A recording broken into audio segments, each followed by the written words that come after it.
et je vais préparer une palette.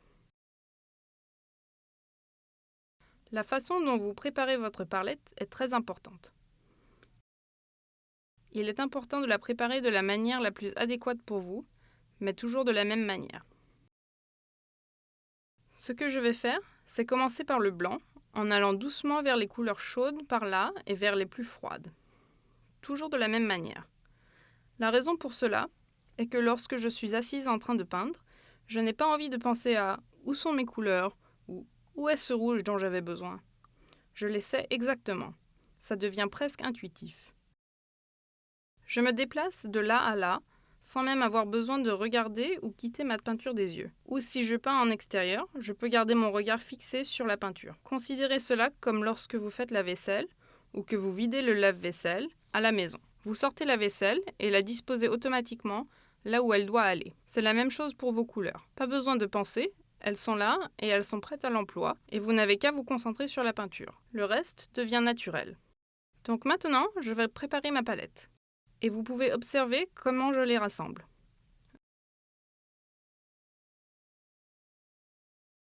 Je ne sais pas si vous venez réussir à avoir le blanc facilement. Mais au fur et à mesure que l'on ajoute les couleurs, on remarque autre chose. Regardez comme je l'étale dans cette direction. Ça ressemble un peu à une chenille. La raison pour laquelle je procède ainsi, c'est qu'en peignant, je peux simplement tirer à partir de l'extrémité et utiliser la peinture sur le bord. De cette manière, j'ai de la bonne peinture fraîche, ici sur le bord. Je ne me retrouve pas avec un gros tas de peinture et je ne salis pas tout. Je vais donc préparer ma palette avec des petites choses en forme de chenille tout autour. Je vais utiliser l'ensemble des 24 couleurs disponibles dans cette ligne. Comme je l'ai déjà signalé, lorsque vous peignez en extérieur, vous pouvez ne pas avoir besoin de toutes ces couleurs. C'est à vous de trouver vos couleurs de base préférées.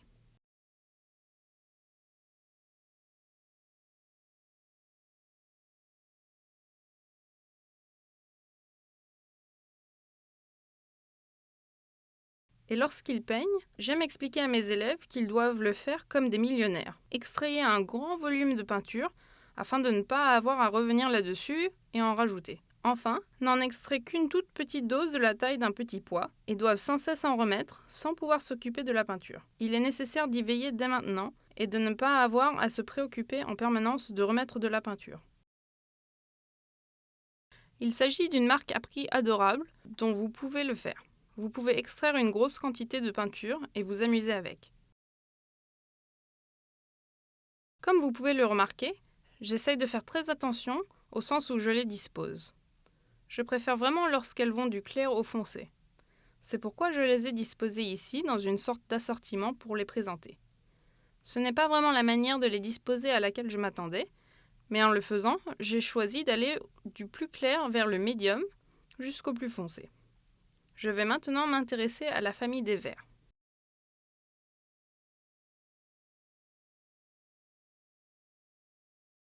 J'ai placé les verts à la fin de manière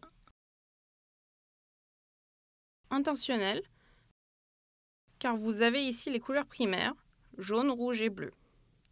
Les verts appartiennent aux secondaires, les couleurs mélangées.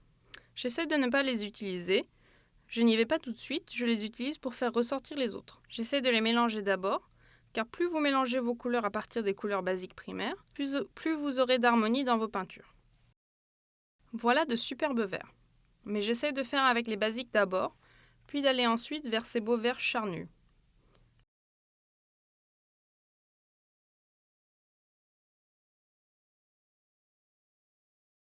La peinture que je vais mettre à la toute fin est le vert moyen, une couleur assez émeraude. C'est une couleur très forte et vous risquez d'en perdre le contrôle si vous ne faites pas attention. Elle est forte et se mélange pas très bien avec les autres couleurs. Elle souhaite ramener à elle toute l'attention. Essayez de l'utiliser mais rédigez le nombre de fois où vous le faites. Vous devez l'utiliser pour des endroits particuliers là où vous voulez attirer l'attention.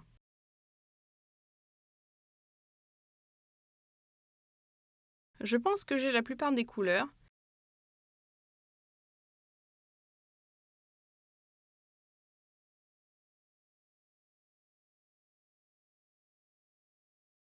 Mais il y a une couleur que je ne vais pas mettre là-dessus, car je ne l'utilise pas. Bien qu'il l'ait dans leur ligne, vous pouvez l'utiliser en petite quantité, mais moi je n'utilise quasiment jamais le noir. J'aime peindre comme les impressionnistes en n'utilisant que des couleurs pleines. Le noir est utile lorsque vous avez véritablement besoin d'une obscurité très sombre ou que vous devez modifier les couleurs de votre peinture et devez l'assombrir rapidement ou rendre un endroit plus obscur. Mais c'est bon de savoir quelles couleurs à votre disposition vont pouvoir devenir sombres et foncées, remplaçant le noir. Car le noir va simplement créer une zone plate dans une peinture. Il est préférable d'utiliser une belle couleur vive tant que vous le pouvez.